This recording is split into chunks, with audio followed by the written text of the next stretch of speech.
Hi friends, வணக்கம். சில verbs நம்ம யூஸ் பண்ணுறோம். அந்த வேர்ப்ஸுக்கு வந்துட்டு பார்த்தீங்கன்னா ப்ரிப்போசிஷன் டூ யூஸ் பண்ணுவோம்.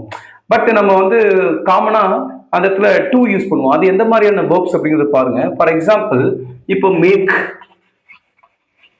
இந்த மேக்ங்கிற வேர்ப்பை நம்ம யூஸ் பண்ணுறோம்னா பின்னாடி வரக்கூடிய வேர்புக்கு, அதாவது அதை வந்து நம்ம இன்ஃபினிட்னு சொல்லுவோம். அந்த இடத்துல நம்ம டூ யூஸ் பண்ணுவோம். ஃபார் எக்ஸாம்பிள் பாருங்களேன், ஐ make my students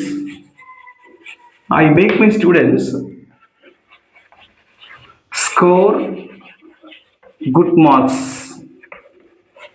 இங்க பாருங்க, இந்த மேக் வந்துச்சு அப்படின்னா இங்க பாருங்க, இங்க ஸ்கோர் இருக்கா, இது வந்து verb தான்.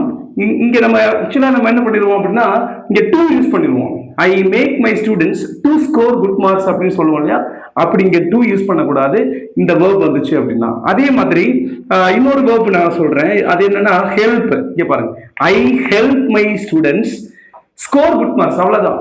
டூ ஸ்கோர் குட் மார்க்ஸ்னு சொல்லக்கூடாது. அதே மாதிரி லெட்னு இருக்கு, லெட் யூஸ் பண்ணாலும் அப்படிதான். I let my students enter my class room.